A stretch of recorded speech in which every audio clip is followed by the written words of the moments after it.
And I'll be your host and moderator today. Joining me today will be Joe Hawley and Amy Franceschini. Amy received her BFA from San Francisco State University in photography and her MFA from Stanford University.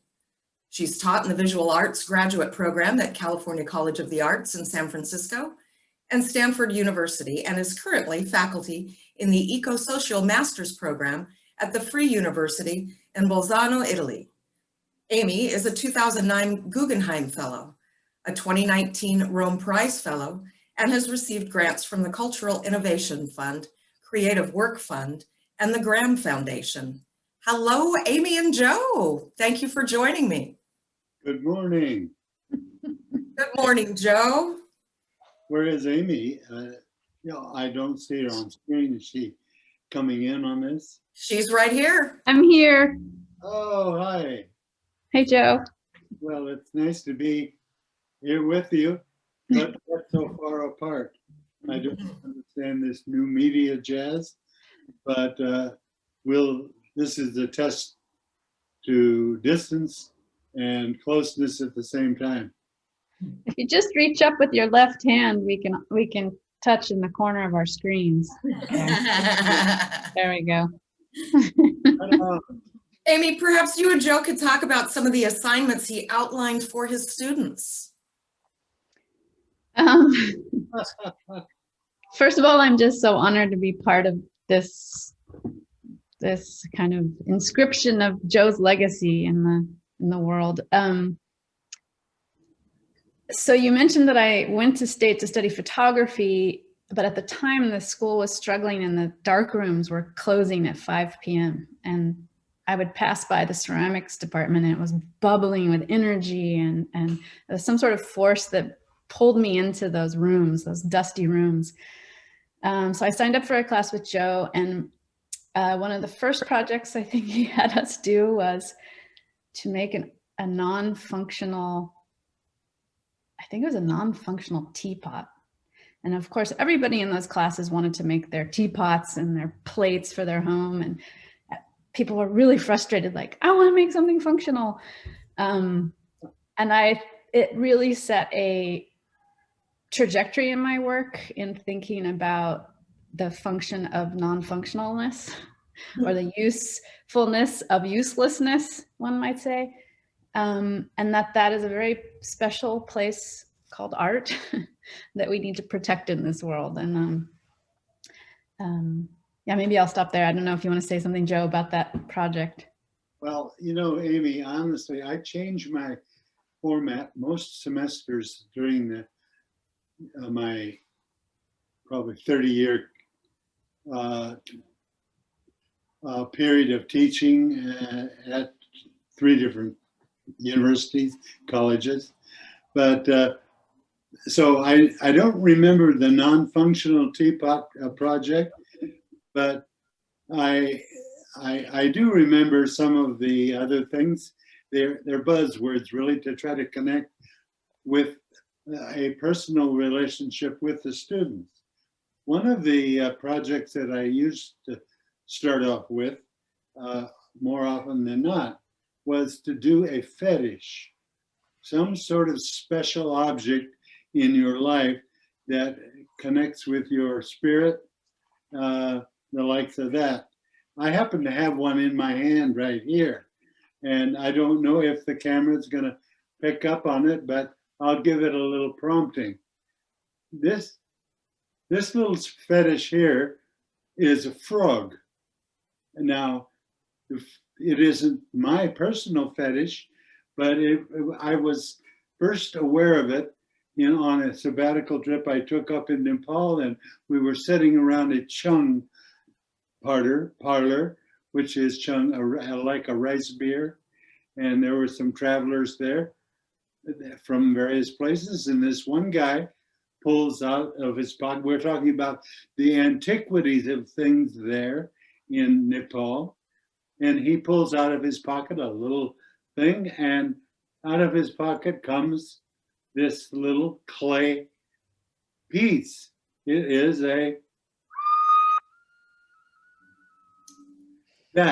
it is a little clay whistle. He picked it up in Central or South America. And he said, this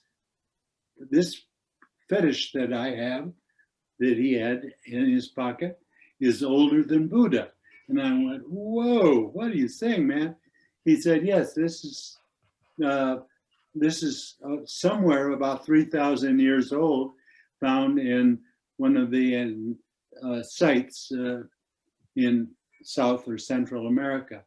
So I looked at it carefully, and being a clay teacher and so forth, I had connected with an idea. The idea that being a fetish, that being an image, in this case, a whistle that connects with the South American culture and so forth. And so I included it when I got back to California in my repertoire of teaching ideas. So I might have given you a non-functional lead and ended up with doing fetishes or not. I'd still have, this is not the fetish that traveler had in Nepal.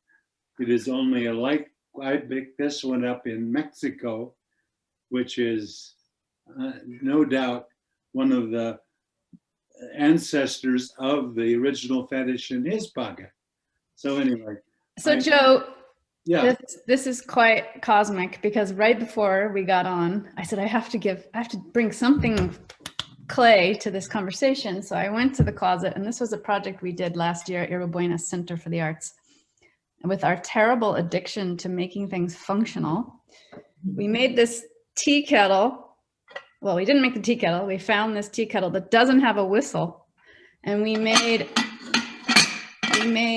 ceramic whistles inside.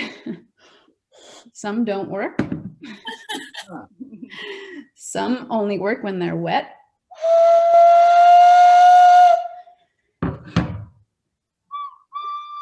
we have a duet going here. We're all on the same page because music has a history, and sound has a history in with clay. And I brought a couple of props also, Amy. I'm glad you brought your teapot and you added the tune to it. That's funny. That's right on timing. Most of them are non-functional whistles.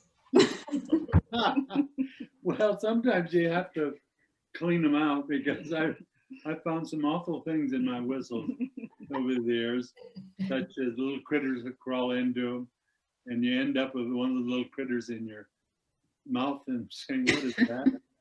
Some fly's been living in there for 10 years and they don't, that's not good. Well, you became an architect for insects. Yeah. A couple of other things that I added to it while thinking over this morning's discussion was related to sound. The whistle was one, and I'm glad we were on the same page to make noise. Going on with the history of clay and so forth, the cup had a huge role in what clay could do. And so I took the whistle to the cup. Here's a little raku cup I made in about 15, 20 years ago. And I took it to a festival that we started in Hawaii when I was teaching over there at the university. And we started a festival called Raku Ho'olaulea. It was basically an extension of the beach firing party weekend camp out thing that we did in California. And at that time they were called the Full Moon Raku, and it invited all the Bay Area colleges would show up at the beach and do a 3-day camp out and firing of Raku style, Japanese style pottery. So about 15, 20 years ago, I took this little cup over along with several others. And I stayed with my a spiritual mentor in Hawaii. His name is Claude Horan. And he started ceramics in Hawaii at the university way back in the 50s. And so anyway, we honored Haran that day. And one of the things I took over there to see, the idea of the cup goes back to the origin of raku. The process that started in Japan became cherished by the Zen tea masters who would do raku cups. And in that, some of them would be very rough and spontaneous. And they cherished it for the sound of the whisk and the dull thud of the cup. That sound was important to the Zen tea masters. So the cups, I guess, were little hand-pinched forms and became cherished by the Zen masters. Now, I thought, since I was an invited artist to one of the anniversaries of the Raku Ho'olaulea in one of the beaches in Hawaii, to make a variant of that. So I made a few of these little spontaneous cups. They are made out of porcelain rather than normally a earthenware type clay, but they were thin, and we took them to the beach to do the finished firing. The first year I took these little cups, I didn't get to finish them because I had a bigger piece that was dealing with fire and anti-gun legislation. I do drift off the subject, and I upset David Kuroka very much because I was trying to get one of his guns, a personal gun, a real gun, to dip it in glaze and fire it raku style. He wouldn't have it. He said, "Joe, you shouldn't even talk about me having guns." Well, we didn't have his real gun. I never got one to fire and put out an order, basically. But I cast some porcelain gun replicas and took them to Hawaii, and several of them got into the firing. And I don't have a gun with me right now, don't need to, but the story goes on. But I did take one of these, this is one of the cups I fired there, but I didn't get it in that fire. I had to wait 15 more years till the next time I was invited. Haran had done a couple of marks on it and kind of semi-decorated it. And I said, fantastic, he saved it for 15 years for me to come back. Well, I came back, and my daughter came back with me, Chora, and she experienced her first raku firing on the beach with me, and she glazed the piece. You can see the glaze running over the outside. You see, on the outside of this cup, there are some dark black bare clay body marks, and then there's the white crackle glaze, if you can see it.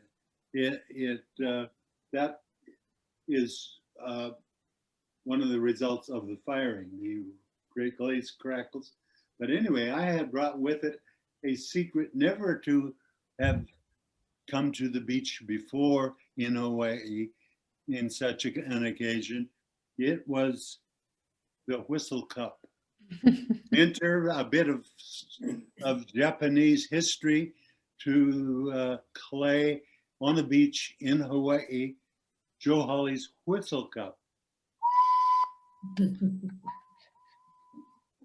In theory, if you had one of these cups and were sitting in your environment, someone would pick up on the clue. Now, what is that clue to you? The clue to me is I need a drink. So I'll set down the cup and borrow another cup for that purpose because I already have it loaded. This is a Western style cup. And, It is made by a friend of mine who's a potter here in Cloverdale. God bless him. He's passed away now. Al, wherever you are, I have a beer in this beer stand that he made, and in the spirit of Raku and the spirit of a cup, here's to you.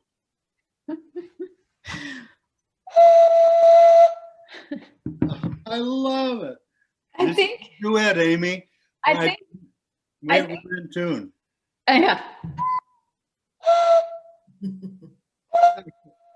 None of the other ones work.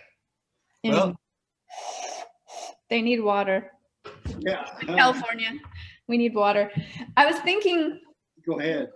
when you were talking about, actually, when I was a student, as my first years as an art student, and I was really unsatisfied with the finished work. So I would make these sculptures in Joe's class, and then we'd fire them, and I was kind of like, that's the end of this relationship. And I remember you said, art is a verb, and it opened up another world to me. And you would often take us to your studio off campus, and we would hang around and drink beer, and you would work on your own work. And you were showing us these films of your work with Mel Henderson, and these, performative actions that were way more expanded to me than the work that comes out of a kiln. We could argue about that, but it really opened up a world. And then in retrospect, it made me think of, like, the most exciting part for me in the ceramics program were these raku fires, and even firing the kiln, and just the way that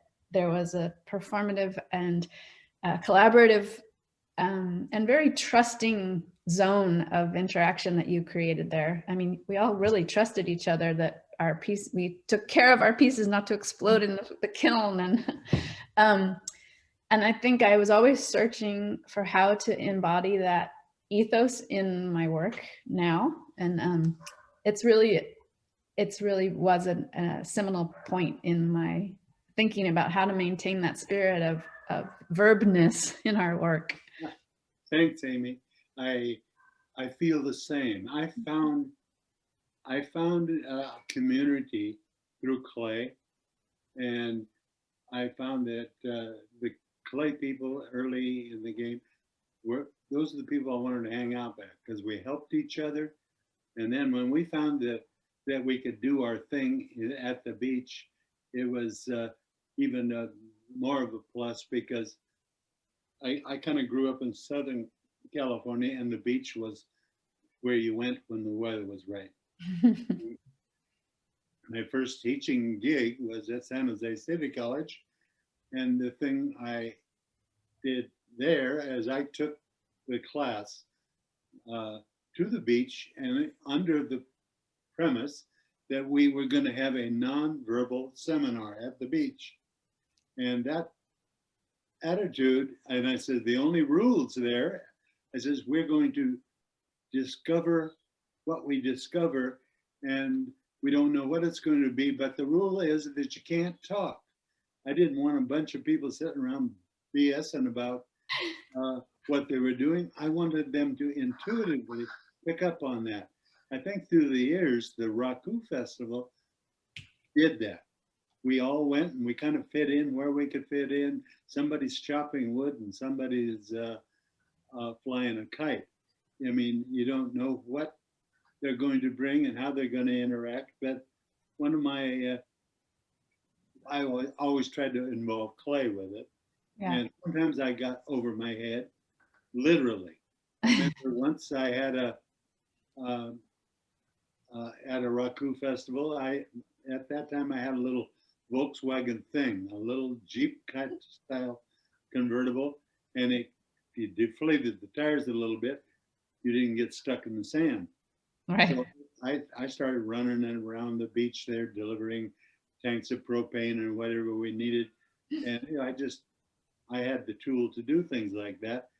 So one of the kids showed up with an umbrella, parachute, like a 20-foot parachute and a rope. And he says, "Will you tow me up and down the beach?" And I said, "What?" He said, "Yeah, I got a parachute. I'll fly." I'll just hang out behind you, and you can drive me down the beach and tow me like a water skier, in the air, of course. And I said, well, okay, you're in the air. If you come down, it's not my fault. Anyway, he did. He tied himself up, rigged himself up with a rope, tied it to my bumper, and I drove up and down the beach there at, I think at that time we were firing at a beach called Pescadero. Oh, yeah. And Pescadero was a hoot. There is a film out that David and a filmmaker named Lou Lopez made. It's a grand film, shows the spirit. It shows the guy in the parachute harness going up and down the beach, and it's me driving.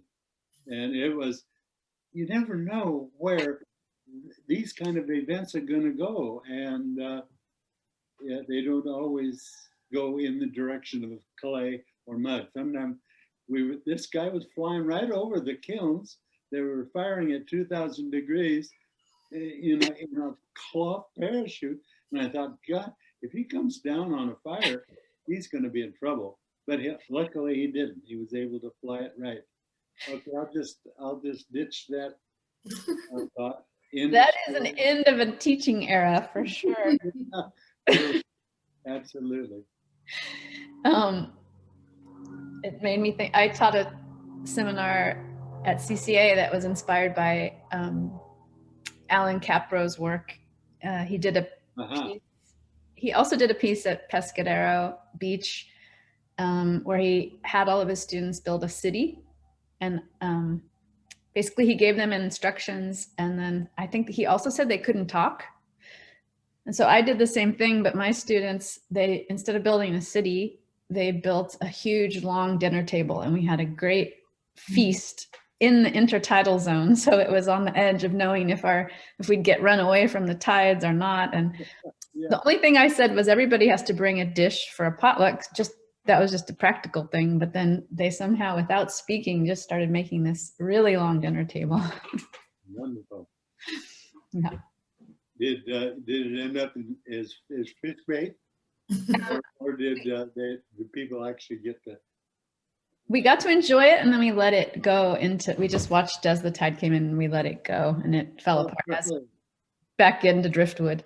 Some little fish out there thanks you, Amy. For the little crumbs. Yeah, fun is part of what I think we discovered through the notion of the event. That's what we called it, or the happening is what Alan called it, and he brought the moment of people working and tripping together. My experience at San Francisco State was filled with happenings of a sort, and in those days, we took them to the nature of the event. One of my major influences at San Francisco State, I don't know if you can see this picture. I'm trying to, is the camera focused on it? I see a person, but I don't recognize that person. Mel Henderson. Oh, yeah. Mel was one of my first contacts at San Francisco State. When I started teaching there in '67, he was teaching sculpture there, mostly casting and the likes of that. But he's a good old country boy. And I remember the first day he came to teach sculpture, the year that in '67. Also, by the way, it was called the Summer of Love. But this was in September of that summer. And Mel came in with it. He always had a truck. He had an old Ford truck. And he came in it loaded with bales of hay. He pulled out in the lawn right outside the art department and dumped off these bales of hay, kind of arranged them, but loosely. And it kind of looked like I call it hayhenge. Stonehenge, but it was bales of clay geometrically placed across the lawn. And his class came into class, which was in the sculpture hut right next to the art lawn. And he says, hey, well, I brought these for today's first class meeting.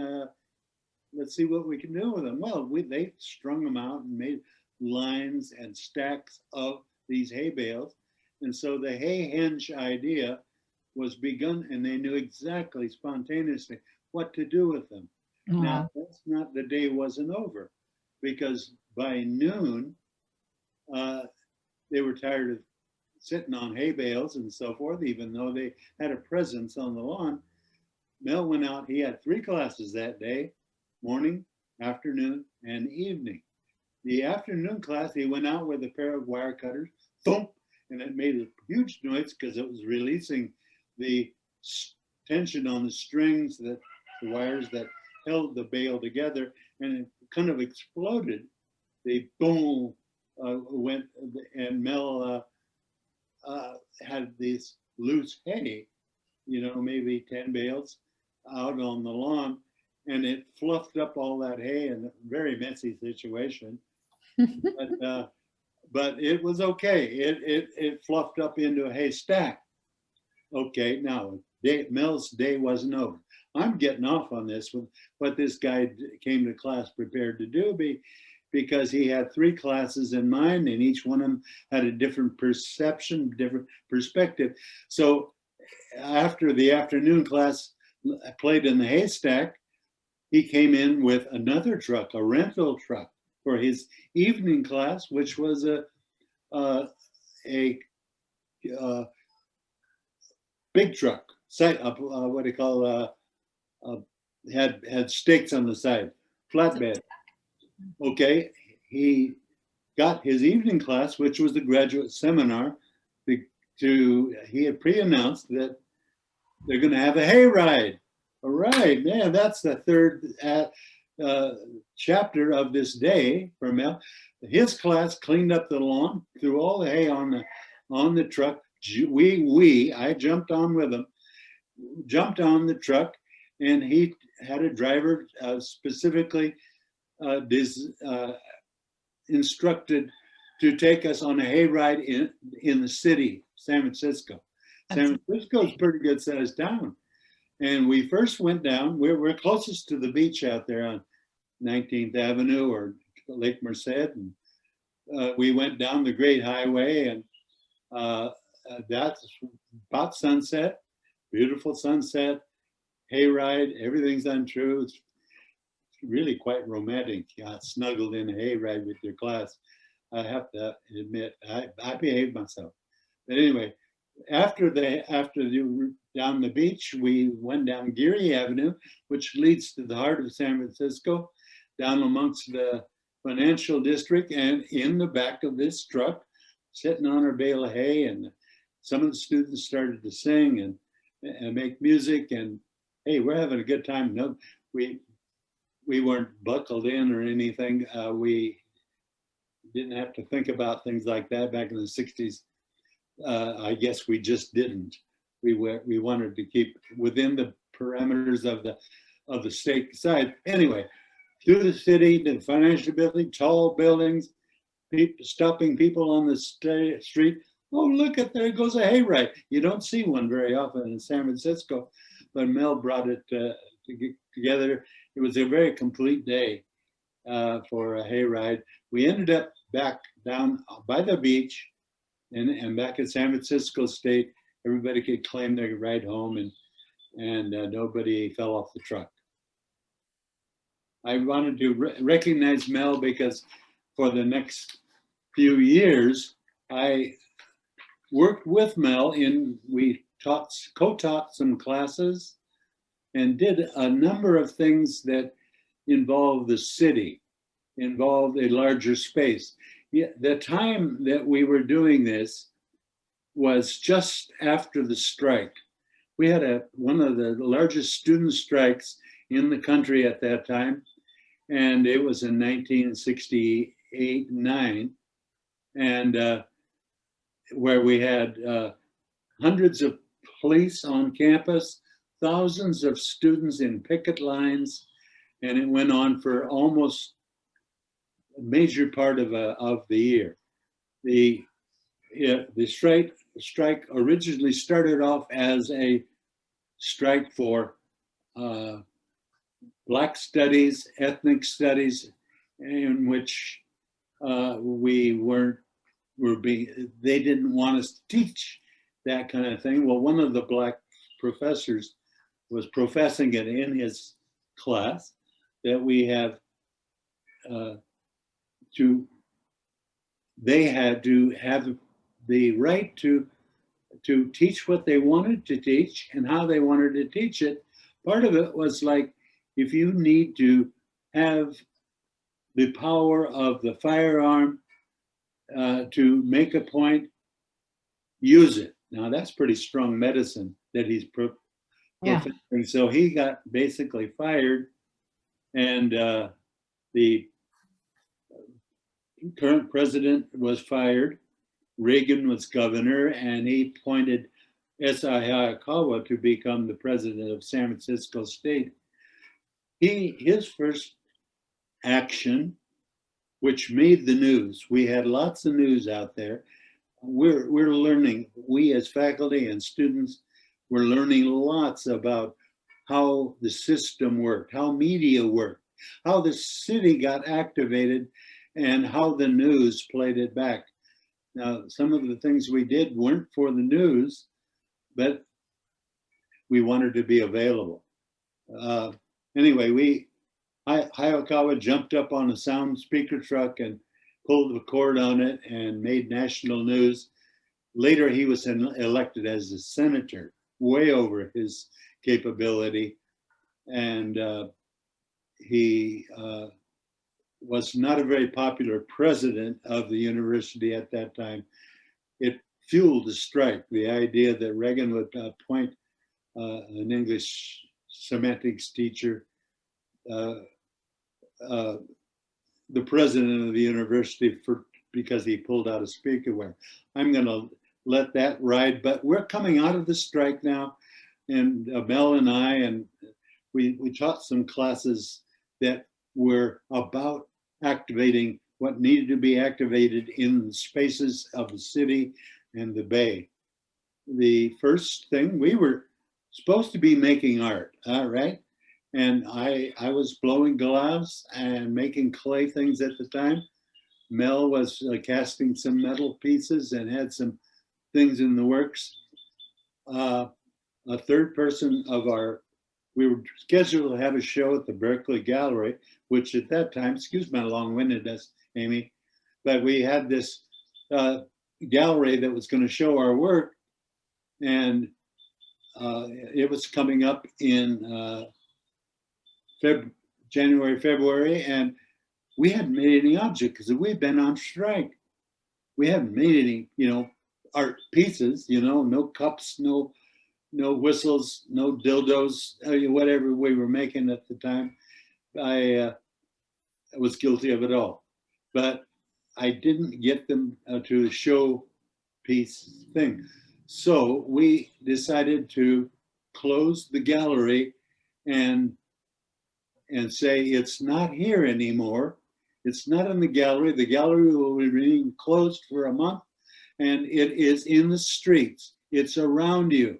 And we had one of our welder friends come and virtually welded the metal doors to the gallery, closed for the month. And we had rented 13 searchlights, the very large old Klieg lights, they called them, arc lights that in those days they used to use them out in front of car lots that were showing next year's model car. But we rented 13 of them. They wouldn't take them any further. We put them down Market Street, and I took an ad out in the Chronicle. This was before Craigslist, but I took an ad in the one ads. Sculptors, artists need pilots to cooperate and coordinate event with. And then we had a reception at Mel's studio in which we invited some pilots, read the ad and responded to it. We actually got 3 pilots to decide to go up. 2 of them, one of them we're still friends with and did some extraordinary things. We had 2 private planes go up we could only have a dozen searchlights down Market Street, and they went from Castro Street to the Ferry Building, spaced about half a mile apart or a little less. And so they shone into the sky like this, totally sort of I'll say it wasn't choreographed very well, but the sky accepted all of the lights going high, and these planes flew through it. Well, what that did is the city had thousands of phone calls to the police department saying, "What's going on? What's going on? Is this a invasion? Is this you know, they feared that it was some sort of demonstration of sorts. It was more like a rally for people to get out and see the night, enjoy their street, enjoy their sky. That was our purpose. Nice. We were trying to use the city and let the people enjoy the sky that is theirs. And we just illuminated it that night. We made good press the next day about how we offered this as a gift to the city and the people who live there. And it was for joy and not as a threat of any kind. That was the first. I'll go on in some other excuse to talk about some of the other things we did, but that was the opening night of our trying to take art back to the streets. That work, you showed me that video in your studio when I was about 19, and that piece also expanded my idea of how to make art. And I think the thing that resonates now so much in that work is that it was of a highly politicized moment, but it's not a didactic political artwork. And I think there's a sense of poetry in both you and Mel's work that goes beyond a lot of political art that is has the answer or has a message, like has such a kind of one-dimensional message. And I think I always look back at Streetlight and Taxi Cab and Oil, or Yellow Cab and Oil. I still do to this day, and I think about how you kind of simply distilled these complexities into something that are so wonderful. Just you saying, you know, the sky accepted the light, or thinking about the city as a stage, and that's been a really important thing too. I think you said that to me once. It was for me too, Amy. And it connected with other artists in the Bay, and the light brought a huge dimension to the city, because Margaret Fabricio, a local city musician, she did a concert up on Twin Peaks afterwards with car lights shining out over the city and playing their horns. You know, imagine it. She just, you know, one thing led to the other, and lights. Some of the buildings were lit up by other artists and coordinated and choreographed in a way that this city became a canvas, the media to deal with. Yeah. Something political, something just for the, I didn't know the word then, but flash mob kind of activity. And I was surprised when somebody linked us up to some of the bicycle events later. Yeah. They were called flash. That's the first time I heard that word, but we called them events. I like event. Events was a neutral term. And I think some people have linked up some of the early beach notions of clay and so forth to Burning Man that took place. I remember going to one of the first Burning Man shows in the city. That was at Baker Beach, and in which the federal police of in charge of the beach Yeah. National Park Service, I think, threatened the Burning Man people to not burn that thing or they're going to jail, and they didn't burn it that night. So they backed off a year and they went up to the desert up in Arizona, Nevada the next year. I didn't make it to those up there, but I went away thinking, this beach firing they were going to do at Baker Beach that never happened, stressed some of the system. Yeah. And Yeah. because they didn't want that beach being used for unpermitted purposes. Yeah. Yeah, they wanted to have control. Yeah, they meaning the city, the feds, and all the government powers that were supposed to control our behavior. But Yeah. it did lead to a lot of different ideas. And Amy, as I see your work, and I didn't get to attend your show at the museum. I was, I think, in the islands by then, but I see you've taken a kind of spontaneous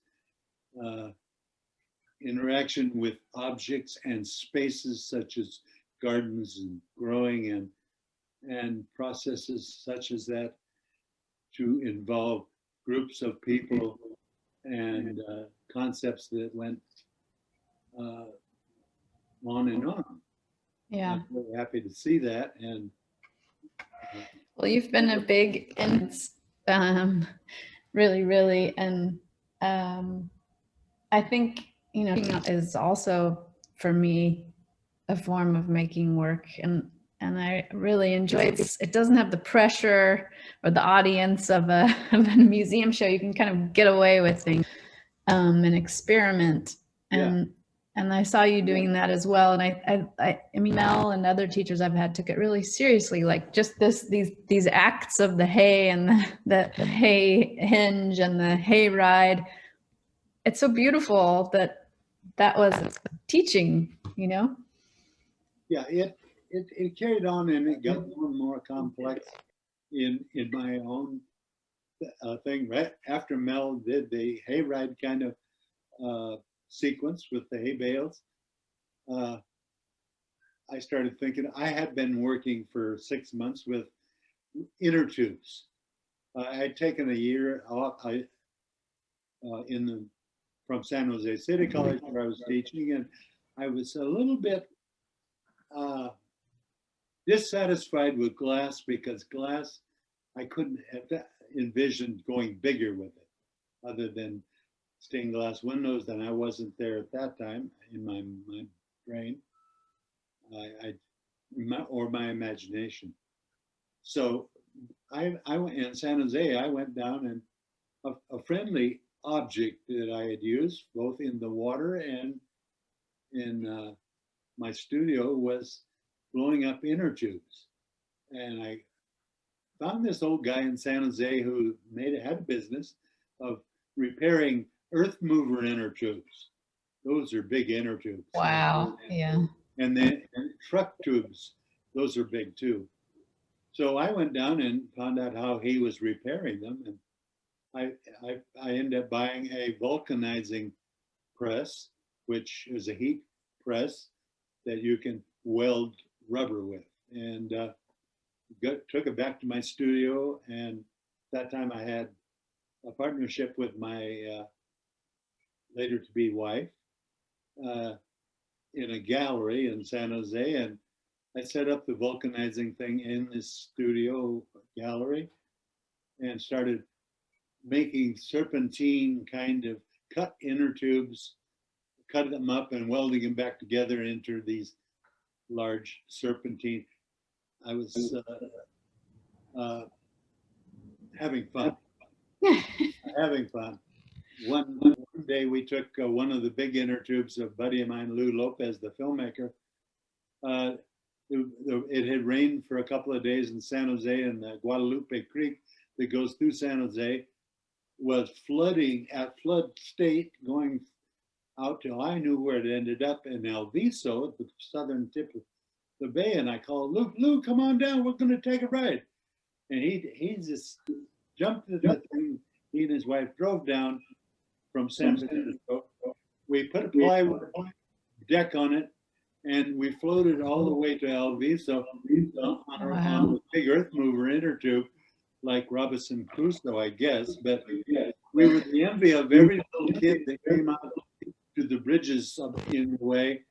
And here's these two big guys with a six-pack of beer going on a float down the Guadalupe Creek from San Jose to El Viso. The only thing I have to say about it, you got to be careful in El Viso when you get out trying to tote a 100-pound inner tube in mud flats of El Viso, because we sunk up to our waist in the mud and trying to get the inner tube back out and on the truck that was waiting for us. And right, all ideas don't have a happy ending. We were a mess. At least your inner tube was sort of like a big life jacket. It was. We didn't drown, yeah. All the beer, That's too. beautiful. That's beautiful. LV is such a strange place. I love it there. Yeah. I have to say that it's continued in my thinking that the inner tube was a good idea, and the gathering of people with inner tubes. I used it several times as a medium. The next time I called everybody in my class, sculpture class at that time, from San Francisco State I had some inner tubes left over from San Jose, and I brought them up, and I lived near Sausalito at the time, and there's a junkyard there, automotive junkyard. And I noticed in his yard, he had a pile of deflated inner tubes there, and he was selling them 2 bits a piece. So I bought 100 of them, and I threw them in my truck, took them to school, and we repaired them. And we gathered, took them all down to Aquatic Park at the natatorium, whatever they call it, the little, anyway, where they have this course, North Beach area. The Dolphin Club. Yeah, Dolphin. Yeah. Exactly. We tied them all together with black thing, and Philip made this little black island. And sure enough, the press showed up, and they said, "What is this all about?" And I said something to the press that I want to have reflected now, because we had been through a strike for black rights in teaching. I said, black is beautiful, and we're making a black island that is going to float out, outgoing time, and where it goes, nobody knows. Well, we did. We've pushed it out in Aquatic Park, and it went out, but the tide didn't carry it out the gate like I thought. It kind of left it there in the basin.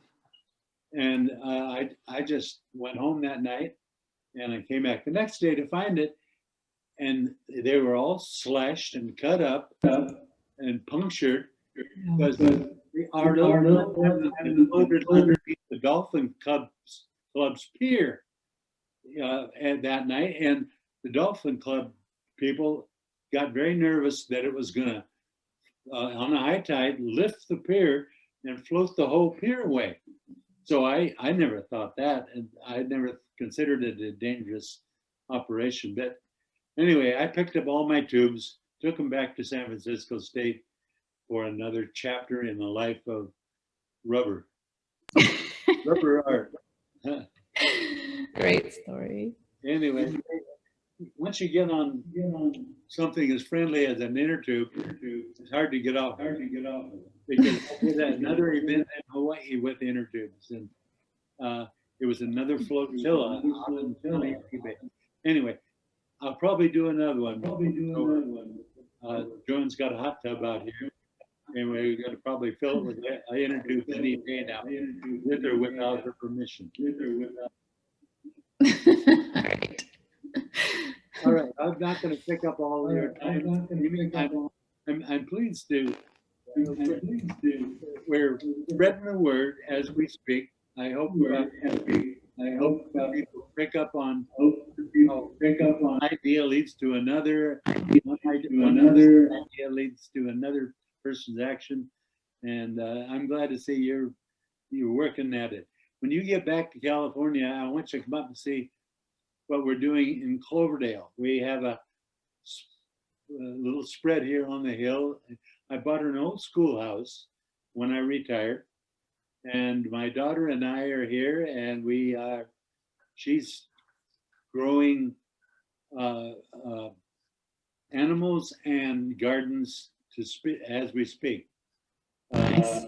She's got an animal rescue center for deer that have been orphaned by traffic accidents, and she's bottle feeding some of the orphan fawns, getting them, and then releasing them into the hillside of Sonoma Coast.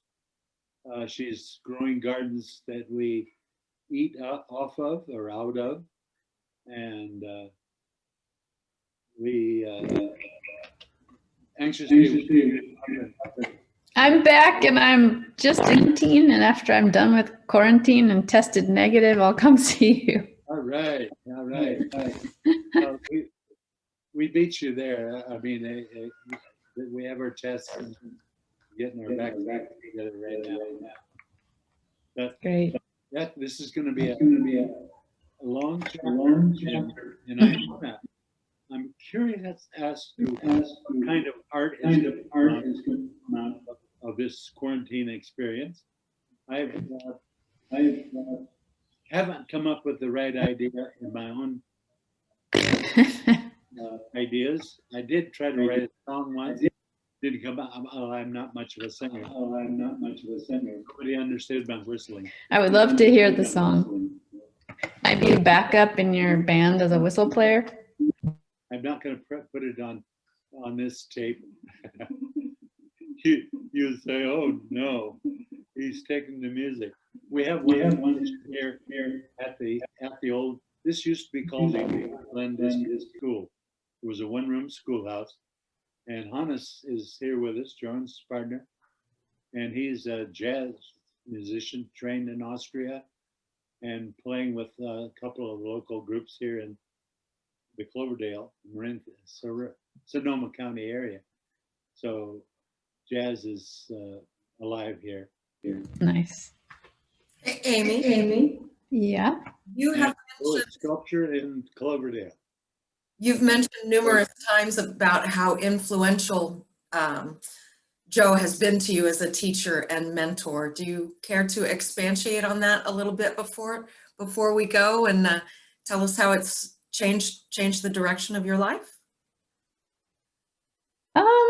I think I mentioned it, but I think it was just this, Joe, you always, and still do, you have this spirit of making every day your art, like there's separation between life and art, and that makes your life exciting and attentive. And I always tell my students, when they want to push it a bit further, I'm like, your life will be much more interesting if you ask some questions, don't stop. I think you had a way of making the classroom inclusive. Like it wasn't like you were the teacher and we were the students. It was a project. Every semester we were doing something together, and I think you created a space where you were also discovering, and that gave us some sort of agency. And I try to do that in my class, and you're always like a voice in my head. Thank you, Amy, because that was my objective. Teaching was a special thing for me. It was the opportunity to meet people and to go on a trip with them. We didn't always get to the end of the trip, but we sometimes got something introduced that would take us into new territory. San Francisco State was great because I came in at a time when the president of the university before the strike was named John Summerskill.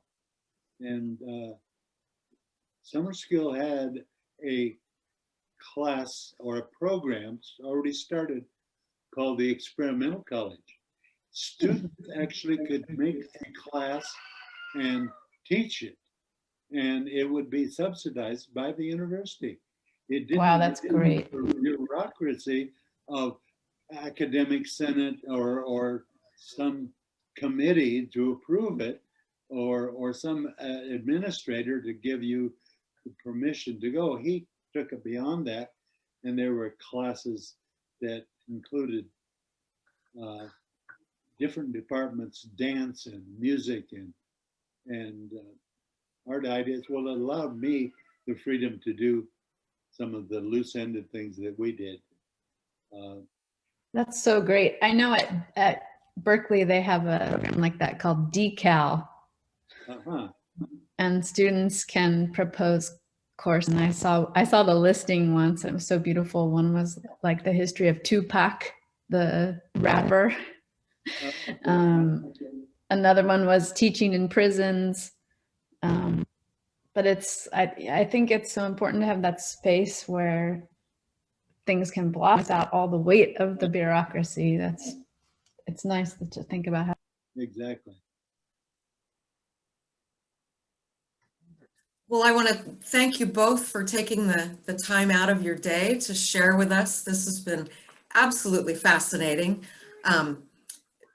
So many stories. We could do this for endless hours, just so many stories, so many art pieces and so many events. And I think as I walk away today and say goodbye to you all for this interview, I would like to just remind everyone that art is a verb. Joe and Amy, thank you so very much for joining us today and sharing your journey together and your journeys separately as you make some more music. Thank you both very much for your time. All right. Thank you for the invite. Thank you. So nice to see you, Joe. Thank you, Amy. Thank you, Jude and Joyce. Thank you very much. Remember this little whistle. Jude, you can get off the recording now.